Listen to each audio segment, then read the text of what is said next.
నామానికి స్తోత్రం కలుగునుగాక. ఎలోహిం టీవీ ప్రేక్షకులందరికీ నా హృదయపూర్వక వందనాలు చెల్లించుకుంటున్నాను. ఇది నా వాక్య భాగాన్ని జ్ఞాపకం చేసుకుంటే పరంగీతములు 2వ అధ్యాయము 14వ వచనం మొదటి భాగాన్ని చూద్దాం. జీవము కలిగిన దేవుని కృపావర్షం మనందరికీ సమృద్ధిగా కురియునుగాక. పరంగీతం అనే శ్రేష్టమైన గ్రంథాన్ని గురించి మనము కొన్ని నెలలుగా ధ్యానం చేసుకుంటూ ఉన్నాం. దానిలో అనేకమైన ఆధ్యాత్మిక సత్యాలను మనము నేర్చుకుంటూ ఉన్నాం. 13 వచనాల వరకు దేవుడు వచనం తర్వాత వచనం చదువుకోవటానికి, ధ్యానం చేసుకోవటానికి దేవుడు సమయం ఇచ్చాడు. ఈ దినం పరంగీతములు 2:14 వచనాన్ని ధ్యానం చేసుకుందాం.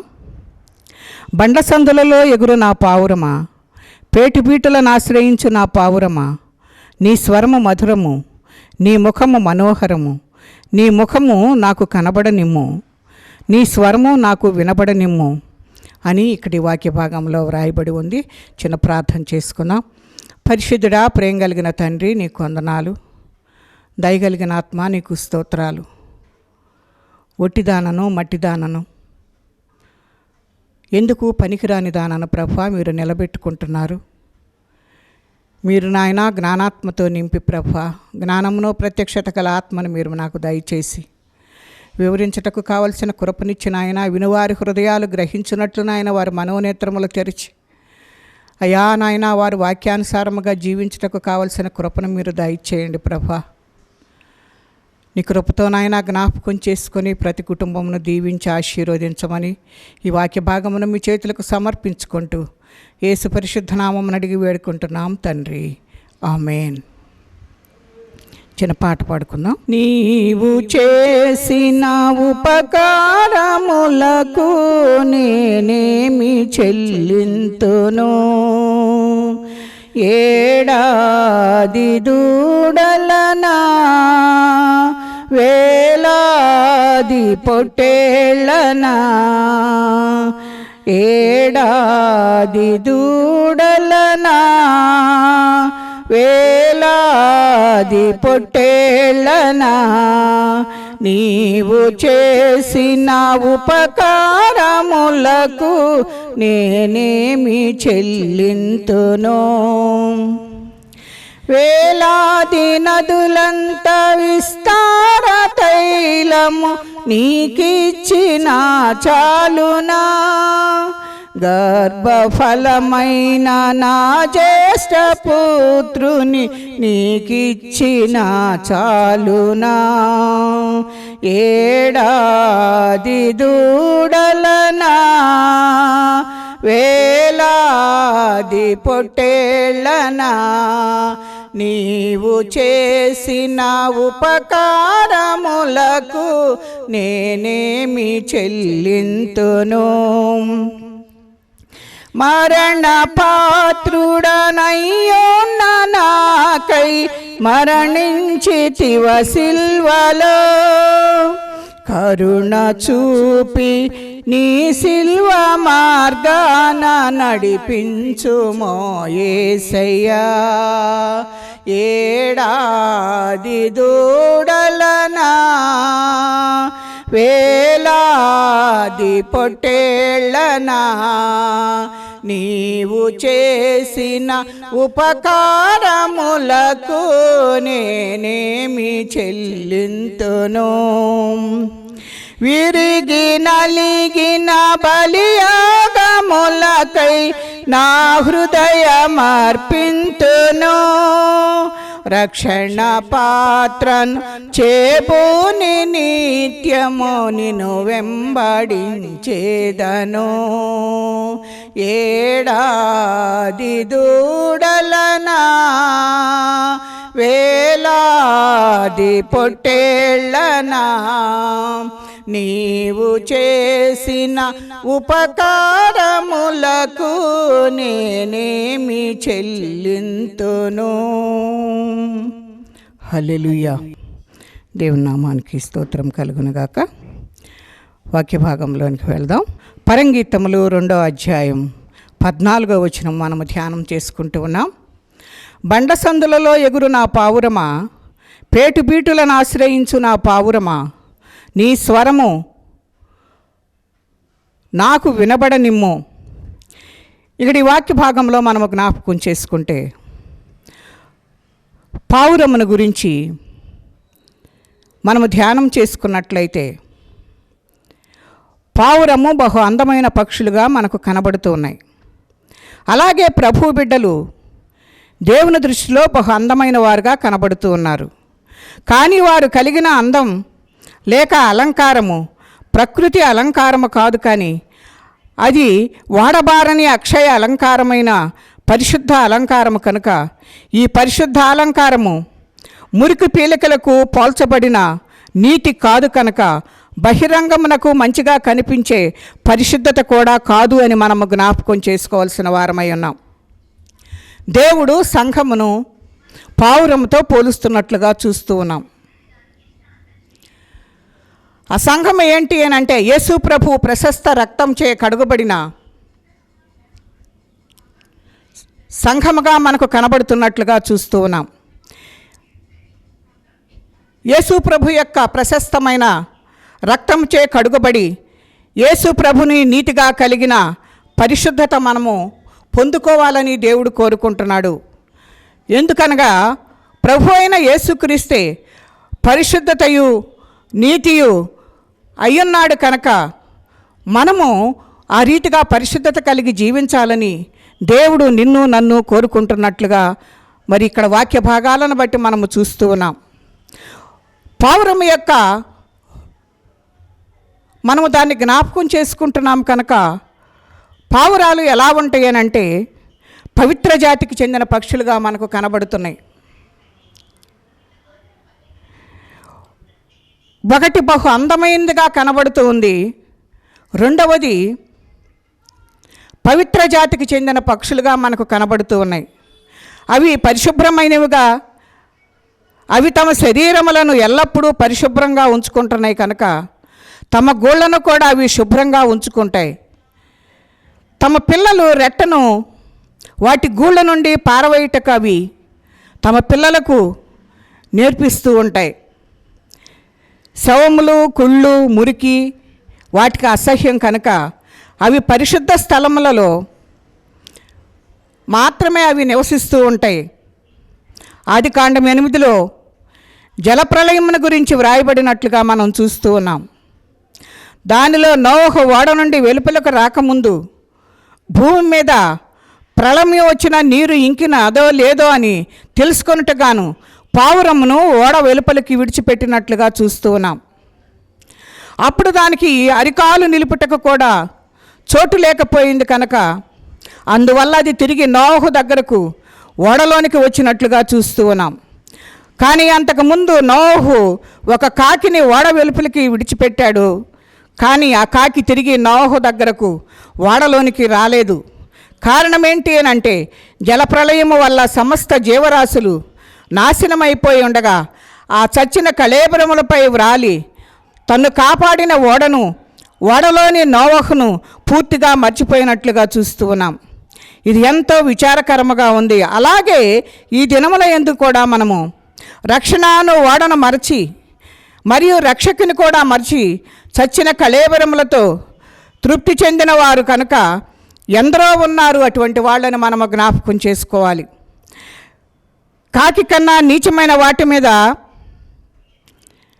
కుళ్ళిన పదార్థముల మీద, అనగా వ్యర్థమైన వాటి యందు, అసహ్యమైన వాటి యందు, నీచమైన వాటి యందు మనస్సు ఉంచి ఆ చెడుగులో లీనమైపోయిన వారు ఎందరో ఉన్నట్లుగా మనము చూస్తూ ఉన్నాం. ప్రాచీన నిబంధనలో దేవుడు పావురములను పవిత్ర పక్షులుగా అంగీకరించినట్లుగా చూస్తూ ఉన్నాం.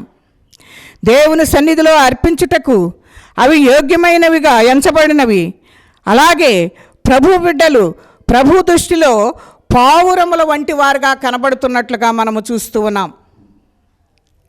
కనుక మనము పావురముల వంటి వారము కనుక ఆయన వాక్య ఉదకము ద్వారా, ఆయన ప్రశస్త రక్తం ద్వారా వారు పవిత్రపరచబడి ఉన్నారు. కాబట్టి వారి తలంపులు, మాటలు, క్రియలు పరిశుద్ధముగా ఉండాలి అని దేవుని యొక్క వాక్యము మనకు హెచ్చరిక చేస్తున్నట్టుంది.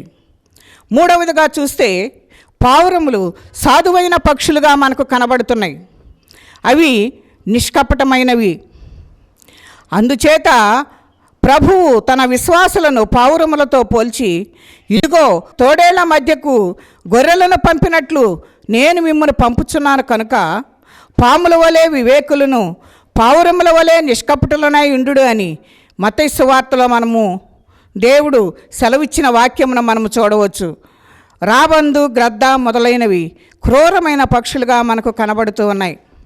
వాటి నేత్రాలు క్రూరమైన చూపులు కలిగి ఉంటాయి. కానీ పావురములు నిష్కపటమైనవి, అవి సాధువైన పక్షులు. అలాగే ప్రభుని ప్రజలు మూర్ఖమైన వక్రజన్మ మధ్య నిరపరాధులను, నిష్కళంకులను, అనింద్యులు అయిన దేవుని కుమారులు అగునట్లు సణుగులు, సంశయంలో మాని సమస్త కార్యములు చేయడి అని మనము హెచ్చరింపబడుతున్నట్లుగా మనము చూస్తూ ఉన్నాం. దేవుడు ఏ రీతిగా ఉండాడో మరి ఆ రీతిగా మనము కూడా ఉండాలని ఆయన కోరుకుంటూ ఉన్నాడు. పావురాన్ని పోల్చాడు సంఘానికి. కనుక ఆ పావురము వలె మనము నిష్కపటముగా ఉండాలి అని, మరి సాధువైన వారిగా ఉండాలి అని దేవుడు మనకు హెచ్చరిక చేస్తున్నట్లుగా చూస్తూ ఉన్నాం. నాలుగవదిగా చూస్తే పావురములు విలపించు పక్షులుగా మనకు కనబడుతూ ఉన్నాయి. తన జతపక్షిని గురించి మనం ఆలోచన చేస్తే, తన జతపక్షి తన యొద్దకు వచ్చు వరకు కూడా అది ఎంతగానో ఎదురు చూస్తూ ఉంటుంది. అది రాని పక్షాన కన్నీరు కారుస్తూ ఏడుస్తూ ఉంటుంది. కనుక కొన్ని పర్యాయములు ఆహారమును నీళ్లను సహా విసర్జించి ఆ వచ్చే జత పక్షి కోసం అది ఎదురు చూస్తూ ఉన్నట్లుగా మనము చూస్తున్నాం. ఒకవేళ తన జత పక్షిని కోల్పోయినట్లయితే అది తన జీవితకాలం అంతయు ఒంటరి పక్షిగానే జీవిస్తున్నట్లుగా చూస్తూ ఉన్నాం. ఒకవేళ ఆడుపావురమే అయితే మిగిలిన జీవితం అంతా విధవరాలిగా ఒంటరి జీవితము జీవిస్తుంది. అప్పుడు అలాంటి జీవితము జీవిస్తున్నప్పుడు పచ్చని కొమ్మలపై కాక ఎండిన కొమ్మలపై కూర్చుంటుంది. శుభ్రమైన నీళ్లు అపేక్షించుట మానివేస్తుంది. ఇతర మగపక్షులను ఆశించక వాటికి చాలా దూరముగా ఉంటుంది. అలాగే ప్రభు సంఘము గురించి పవిత్రురాలైన కన్యకగా ఒక్కడే పురుషునికి అనగా క్రీస్తుకు సమర్పింపవలని మిమ్మును ప్రధానము చేసి తిని అని 2 కొరింథీ పత్రికలో మనకు హెచ్చరిక చేస్తున్నట్లుగా మనము చూస్తూ ఉన్నాం. దేవుడు ఇక్కడ ఈ పావురముల ద్వారా మనతోటి మాట్లాడుతూ ఉన్నాడు. జత పక్షి కోసం ఎంతగానో ఎదురు చూస్తున్నట్లుగా చూస్తూ ఉన్నాం. మన జతగాడు ప్రభు అయిన యేసుక్రీస్తే. ఆయన కొరకు నువ్వు నేను ఎదురు చూడాలి. ఆ జతగాడి కొరకు రాకపోతే కన్నీరు కారుస్తుంది. మనము కూడా కన్నీరు కార్చేవారిగా ఉండాలి. విలపిస్తుంది. అందుకే రోదన చేయి స్త్రీలను పిలవనంపుడి అంటున్నాడు. మనం సంఘముగా కూడుకొని, స్త్రీలముగా కూడుకొని మనము రోదన చేసేవారుగా ఉండాలి. అలాగనే మన బిడ్డలకు రోదన చేయు విద్యను నేర్పించాలని ఇర్మియా గ్రంథంలో మనం చూస్తూ ఉన్నాం. దేవుడి రీతిగా మనకు హెచ్చరిక చేస్తూ ఉన్నాడు. అందుకనే అంటున్నాడు కదా, ఆ పక్షులన్నీ కూడాను ఉంటే జత పక్షి లేనప్పుడు అది విధవరాలుగా ఉండి తను అయితే మరి ఆలోచన చేస్తూ ఉంటుందో ఆ ఆలోచనలు, తలంపులు అన్నీ కూడా పరిశుద్ధంగా ఉంచుకోవటం కోసం ఆ పక్షి ఒంటరిగా ఉండి పచ్చదనమును ఆశించక ఎండిపోయిన చెట్ల మీద అది నివసిస్తూ పరిశుద్ధమైన నీటిని త్రాగక ఆ రీతిగా ఒంటరిగా ఆ ఎండిన మరి చెట్లపైన నివసిస్తున్నట్లుగా చూస్తూ ఉన్నాం. అంటే అది ఒక్క తన జతపక్షి కొరకు మాత్రమే అది మరి ఆ పావురం ఎదురు చూస్తున్నట్లుగా మనము చూస్తూ ఉన్నాం. అందుకని ఇక్కడ దేవుడు మనతోటి మాట్లాడుతున్నాడు. ఏమని అంటే, ప్రభువు సంఘమును గురించి పవిత్రురాలైన కన్యకను ఒక్కడే పురుషునికి అనగా క్రీస్తుకు సమర్పింపవలని మిమ్ములను ప్రధానము చేసుకుంటుని అని అంటున్నాడు. పావురం ఏ రీతిగా జతపక్షి కోసం ఎదురు చూస్తుందో అదే రీతిగా ఒకవేళ ఆ పక్షిని కోల్పోయినప్పుడు ఒంటరిగా మిగిలిన కన్నీరు కారుస్తూ వేదన పడుచు తనకు కావలసిన వాటిని కూడా విసర్జించుకొని ఎదురు చూస్తూ ఉంటుంది. అది ఎండిపోయిన దాని మీద జీవిస్తుంది. ఎందుకంటే నా జీవితం ఎండిపోయి ఉన్నది కనుక నేను కూడా అలాగనే జీవించాలి, నా జతపక్షి నాతోటి లేదు కనుక నేను జాగ్రత్తగా జీవించాలంటే వేరే వాటితో నేను సాంగత్యము చేయకూడదు అని మరి ఆ పక్షి ఆ రీతిగా విలపిస్తూ ఒంటరిగా ఉండి ఆ ఎండిన మొక్క మరి చెట్టు మీద నిలబడి మరి ప్రలాపిస్తున్నట్లుగా మనము చూస్తూ ఉన్నాం. దేవుడు మాట్లాడుతూ ఉన్నాడు, కన్యకగా ఒకే పురుషునికి. ఆ రీతిగా పావురం ఉంటుంది కనుక సంఘమును పావురానికి పోల్చినట్లుగా మనము చూస్తూ ఉన్నాం. 5వదిగా చూస్తే పావురములు కలగలుపుగా ఉండే పక్షులుగా మనకు కనబడుతూ ఉన్నాయి. అవి గుంపుగా అన్యోన్యంగా జీవిస్తాయి. అలాగే విశ్వాసులు కూడా సంఘములో కూడి ప్రార్థన, ఆరాధన, వాక్య ధ్యానములో అనగా సహవాసములో ఆనందిస్తూ ఉండాలని దేవుడు మనకు హెచ్చరిక చేస్తున్నాడు. పావురములన్నీ కూడా ఒకే చోట గుంపుగా ఉంటాయి. అవి పరిశుద్ధంగా జీవిస్తాయి, పరిశుద్ధమైన ప్రదేశంలో ఉంటాయి. ఎక్కువ మరి మందిరాల మీద, దేవాలయాల మీద అవి నివసిస్తూ ఉంటాయి కనుక అవి అలా నివసిస్తూ ఉన్నాయి కనుక అన్నీ ఒకే చోట ఉండి సహవాసం చేస్తూ ఉన్నట్లుగా చూస్తూ ఉన్నాం. ఆ సహవాసమే సంఘం. ఆ సంఘంలోనికి వచ్చే ప్రతి వ్యక్తి కూడా సంఘంలోని సభ్యులే కనుక మనందరము కూడా ఆ పక్షులు ఏ రీతిగా ఒకే చోట కలిసి ఎలాంటి అరమరిక లేకుండా జీవిస్తున్నాయో మనము కూడా సంఘములో ఆ రీతిగా జీవించాలని, ఆ రీతిగా జీవిస్తున్నప్పుడు సంఘమంతా కూడా ఆనందిస్తుంది కనుక మనము అలాంటి పరిస్థితుల్లోనికి రావాలి అని దేవుడు కోరుకుంటూ ఉన్నాడు. అందుచేత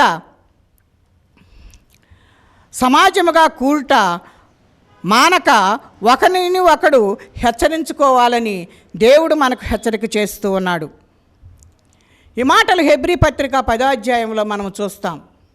ఒకరినొకరు హెచ్చరించుకోవటానికి, ఒకరి బాధలలో ఒకరు పాలు పంపులు పొందటానికి, ఐక్యత సమాధానము కలిగి మనము జీవించాలని దేవుడు మనతోటి మాట్లాడుతున్నాడు. అందుకే కీర్తనాకారుడు 133 అంటాడు కదా, సహోదరుల ఐక్యత కలిగి నివసించుట ఎంత మేలు, ఎంత మనోహరం అంటున్నాడు. ఆ మేలు, అలా కలిసి ఉండటము ఎంత మేలు అనేది అది అనుభవించే వారికే తెలుస్తుంది. ఆ మనోహరమైన ఆ పరిస్థితులను మనము అనుభవిస్తుంటే మనము అనుభవించే వారికి ఎంతో సంతోషంగా ఉంటుంది. అందుకే దేవుడు మనతోటి మాట్లాడుతున్నాడు, సహవాసం కలిగి జీవించండి అని. ఏదైనా దర్గాల దగ్గర కానీ, ఏదైనా మందిరాల దగ్గర కానీ మనం వెళ్ళి చూస్తే అవన్నీ ఒక్క చోటే ఉంటాయి. ఆహారం తినడానికి ఒక చోటకు వస్తాయి. అవన్నీ మనం ఏదైనా కదిలించామంటే అన్నీ ఒక్కసారి ఎగిరిపోతాయి. అవి మేత మేస్తూ అటు ఇటు తిరుగుతూ ఉన్నప్పుడు అది ఎంతో చూచేవారికి కూడా ఎంతో సంతోషంగా అనిపిస్తుంది. ఏదైనా కొంచెం అలజడి జరిగిందంటే అన్నీ గుంపుగా కలిసి ఉంటాయి కనుక మనము కూడాను సంఘములో అందరము కలిసి ఉండాలి అని దేవుడు హెచ్చరిక చేస్తున్నాడు. ఒకరినొకడు హెచ్చరిక చేసుకుంటూ కూడా ఉండాలి అని, ఒకరితో ఒకరు మరి పరిస్థితులు ఒకరు పంచుకుంటూ ఒకరితో ఒకరు కలిసి అన్యోన్యంగా జీవించాలి అని ఈ పావురము అన్యోన్యత మనకు చూపిస్తున్నట్లుగా చూస్తూ ఉన్నాం. 6వదిగా చూస్తే పావురములు బహువేగముగా ఎగురు పక్షులు. అందుచేత దావీదు రాజు అంటున్నాడు కదా, ఆహా గోవలే నాకు రెక్కలున్న ఎడల నేను ఎగిరిపోయి నెమ్మదిగా నుందునే అని కీర్తనల గ్రంథం 55:6లో వ్రాయబడి ఉన్నట్లుగా చూస్తూ ఉన్నాం. దావీదు అంటున్నాడు, ఆహా నాకు రెక్కలు గనక ఉంటే గోవలే నేను మరి పైకి ఎగురుతాను అని చెప్పేసి, అక్కడ పైకి ఎగిరిపోయి ఇంకా నెమ్మదిగా నేను ఉంటాను అని చెప్పేసి మరి భక్తుడైన దావీదు మాట్లాడుతున్నట్లుగా మనము చూస్తూ ఉన్నాం. కనుక పావురము బహువేగముగా ఎగిరే పక్షిగా మనకు కనబడుతూ ఉంది.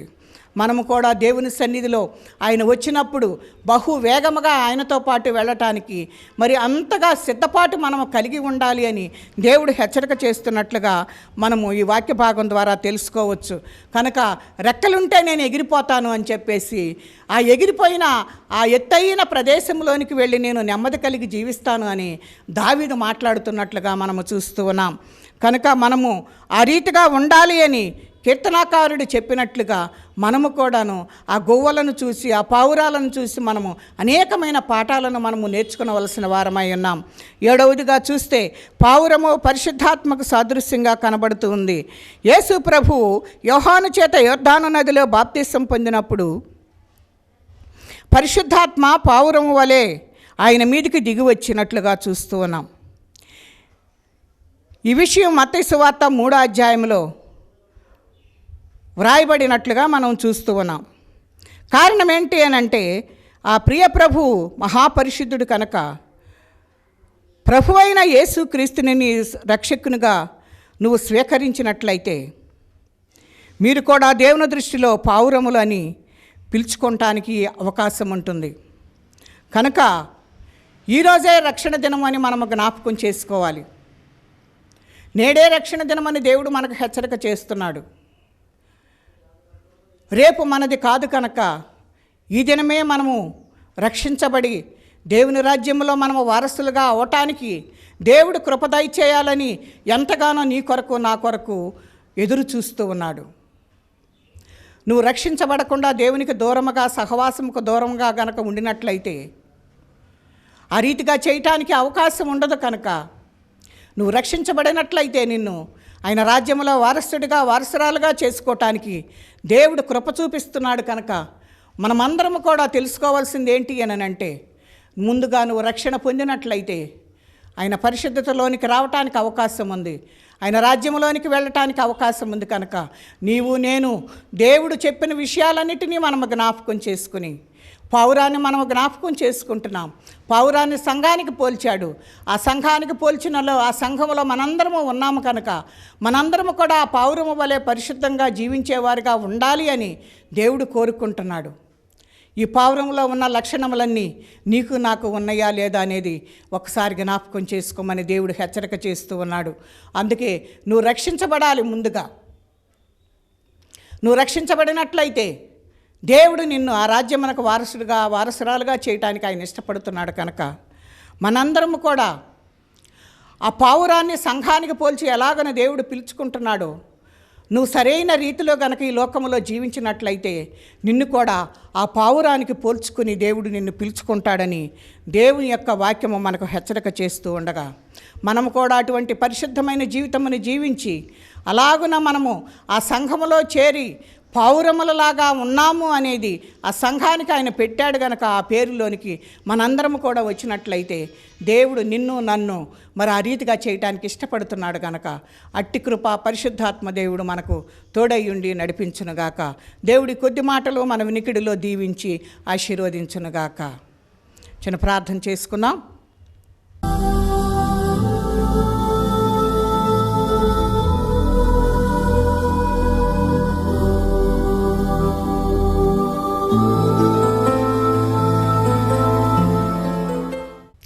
పరిశుద్ధుడా, ప్రేమ కలిగిన తండ్రి, నీకు వందనాలు.